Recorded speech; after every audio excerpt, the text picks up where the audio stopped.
Okay guys, 125 rods here. Welcome to my messy workbench. Not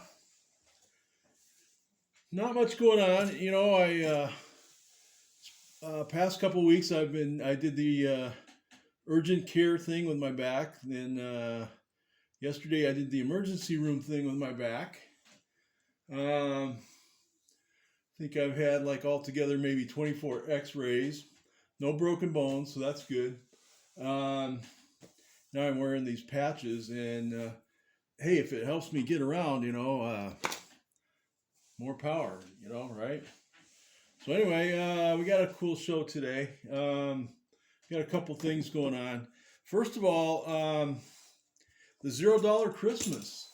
I've been watching you guys' videos, and hats off to Big Sky Model Workshop. He's got some thing going on with he crafts hoses and I think exhaust connectors, like to the manifold and stuff, out of this 16 gauge wire sheathing, which I thought was fascinating. So hats off to him. The intake. He's got that deal where he made his exhaust system out of solder, and it looked absolutely fantastic to me there. Styrene relics. Paul, I'm going to throw you in here because I got to always mess with Paul there a little bit. Paul's doing the naked group build, and some of the kits come with plastic wheels, right? Plastic tires, right? Which I think I like them. Not that I want to do them all the time, but to me they almost look more real than the rubber ones for some reason. I don't know. But anyway, he's got a thing going on where he took lead pencil graphite, and he's like rubbing the graphite over the tires, and we'll see how it goes. I still think, if he's got if he can find a way to seal that on there for sure, I think he's got something going on there, right? And of course, I missed my friend Seamus out there. He's got some really, he did a couple models. He's got stuff going on where he did a diorama with a wartime radio car kind of thing. And I think he used like paper towels or something over like probably, I would guess, pieces like this, and glued them down and made like crates and boxes of stuff laying around, right? I thought that was really cool. He made that telephone pole. Check him out. And guys, if I knew you guys could come up with some really great stuff. If I missed anybody, I'm sorry. I try to. I haven't had much time to check out everybody's videos, but I do catch up with you guys eventually. And very cool, good stuff going on, guys. All right, so what we got here. All right, I showed you guys my Christmas train. This one was one that I was going to volunteer, and I didn't realize he's got these rubber traction tread things, right? And I didn't realize it. I was told when I got this train that it only ran backwards, right? Come to find out, it goes backwards and forwards and has smoke in it coming out of the stack, right? So it's a really, really heavy train, so it's hard to keep on the track, which is why I guess they put those traction wheels on there. Things I don't know what I'm gonna do. It looks like I should probably put them back on, but yeah, we're still experimenting with this guy. He runs really well. So I was gonna take the traction wheels off, but now that I look at it, it's got a big groove in here, and I'm kind of concerned about the smoke unit. I don't know if they had that on there for the smoke unit, but I may glue those on or something. I don't know, but it's very, very heavy, and it falls off the track easily. That's, I think, why they got those on there. So that's cool. What else we got going on here? Oh, we're gluing up our pieces for um, the Royal Rail's got the separate exhaust pipes, right, guys? Well, I can't. I don't know if I can show them to you. Yeah, here they are. So you got to cut out your separate exhaust pipes and attach them 4 on each side, right? I got my coffee here.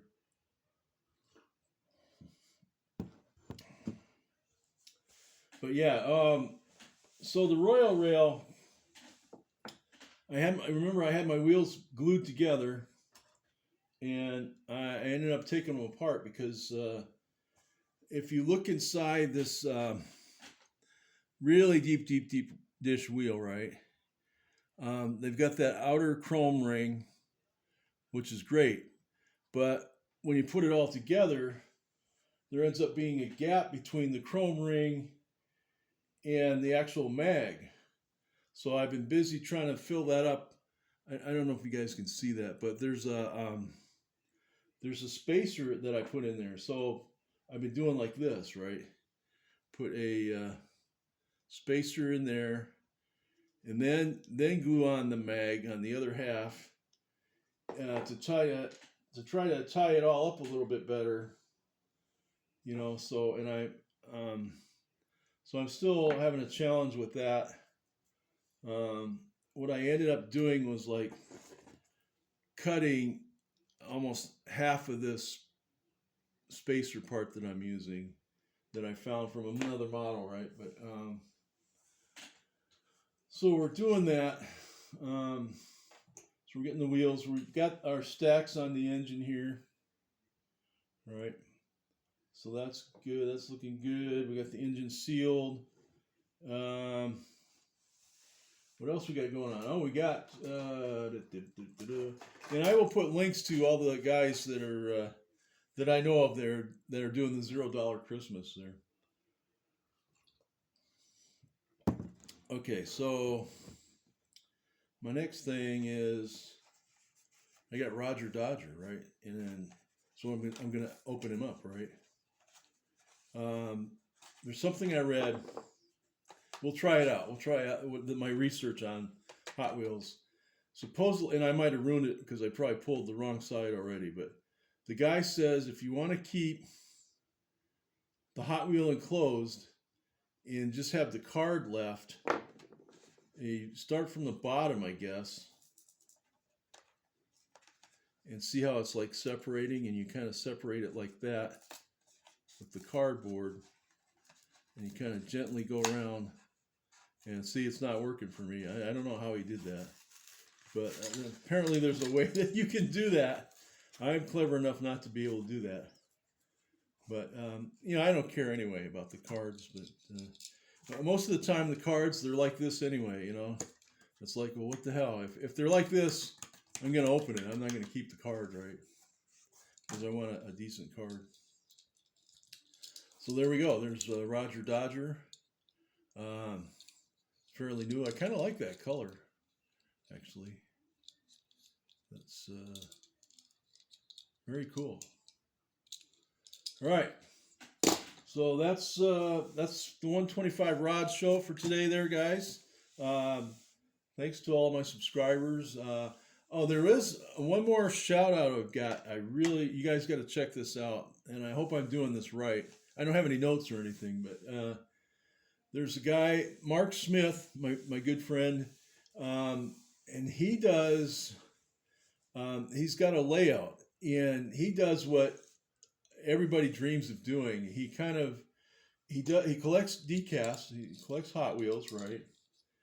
But he's got his HO train layout like mine, but he's got them all combined. So Hot Wheels and decals and his trains.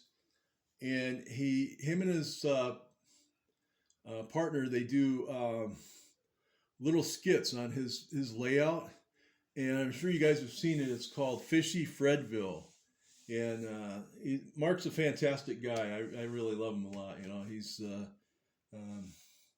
He's a great guy, I think his link is marksmithdiecast001.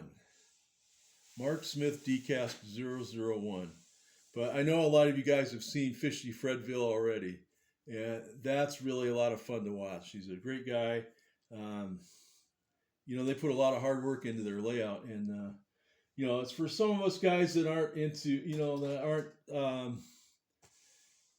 there's guys that got to make their models look real and you know, uh, make the chrome tone down. I do like my Royal rail. Okay, it's going to be a show rail, right? So I'm not going to I'm not going to tone down the chrome, just like the Red Baron. I'm not going to do that. So, but there's a lot of guys out there that only do realistic kind of looking cars, and there's nothing wrong with that, guys. That's great.